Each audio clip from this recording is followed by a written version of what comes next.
निर्जला एकादशी जेठ शुक्ल पक्ष। युधिष्ठिर ने कहा, जनार्दन, अपरा का सारा महात्म्य मैंने सुन लिया। अब जेठ के शुक्ल पक्ष में जो एकादशी हो उसका वर्णन कीजिए।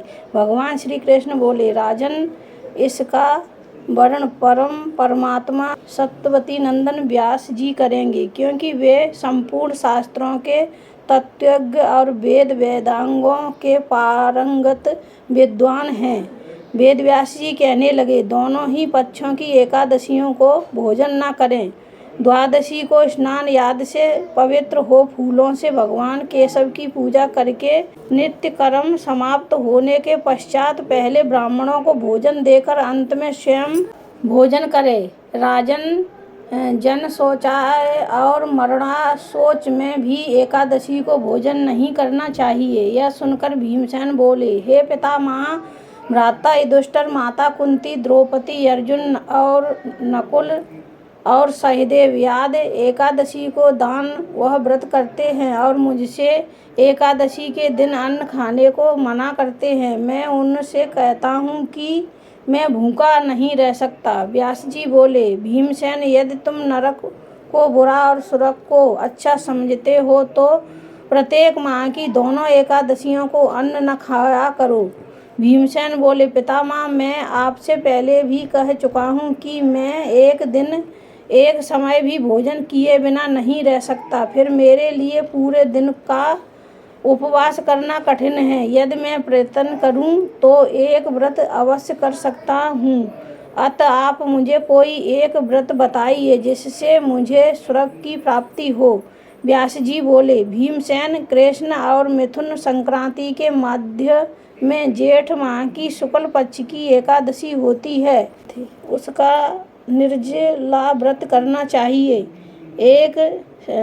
इस एकादशी के व्रत में स्नान और आचमन में जल वर्जित नहीं है। इस दिन भोजन करने से व्रत नष्ट हो जाते हैं। यदि सूर्योदय से सूर्यास्त तक मनुष्य जलपान न करे तो उसे 12 एकादशी के फल की प्राप्ति होती है। द्वादशी के दिन सूर्योदय से पहले ही उठना चाहिए और स्नान करके ब्राह्मण को यथा योगदान करना चाहिए। इसके पश्चात भूखे ब्राह्मण को भोजन कराना चाहिए। तत्पश्चात स्वयं भोजन करना चाहिए। इसका फल संपूर्ण एकादशियों के फल के बराबर है। भीमसेन, स्वयं भगवान ने मुझसे कहा था कि इस एकादशी का पुण्य समस्त तीर्थों और दोनों के पुण्य के बराबर है।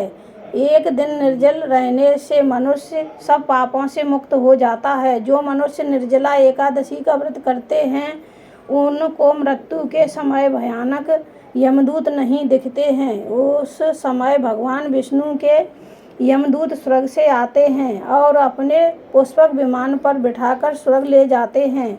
अत संसार में सबसे श्रेष्ठ निर्जला एकादशी का व्रत है। अत यत्न पूर्वक इस एकादशी का निर्जल व्रत करना चाहिए। उस दिन ओम नमो भगवते वासुदेवाय मंत्र का उच्चारण करना चाहिए। व्यास जी के ऐसे वचन सुनकर भीमसेन निर्जल व्रत किया। इसी एकादशी को पांडव द्वादशी भी कहते हैं। निर्जल व्रत करने से पहले भगवान की पूजा करनी चाहिए और उनसे विनय करना चाहिए कि मैं दूसरे दिन भोजन करूँगा। मैं इस व्रत को श्रद्धा पूर्वक करूँगा, इससे मेरे सब पाप नष्ट हो जाएंगे। इस दिन एक बड़े वस्त्र से ढककर स्वर्ण सहित दान करना चाहिए। जो मनुष्य इस व्रत को दोपहर में स्नान व तप याद करके स्वर्ण का दान करते हैं उनको करोड़ स्वर्ण के दान का फल मिलता है। जो मनुष्य इस दिन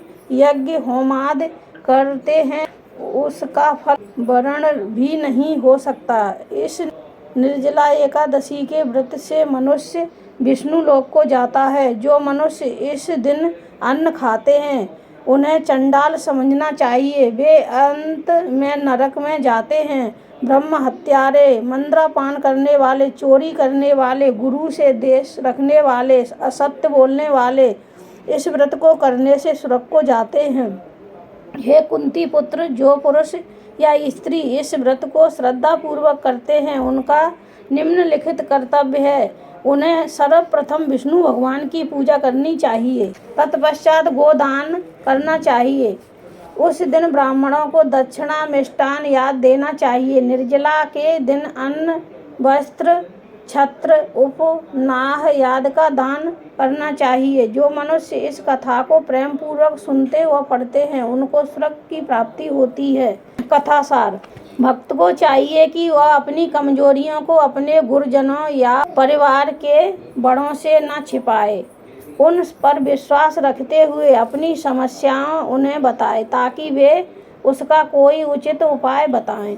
व्यास जी की कृपा से भीमसेन भी एक एकादशी का व्रत करके सभी एकादशियों का फल प्राप्त करके स्वर्ग के भागी बने। बोलो एकादशी मैया की जय। बोल विष्णु भगवान की जय।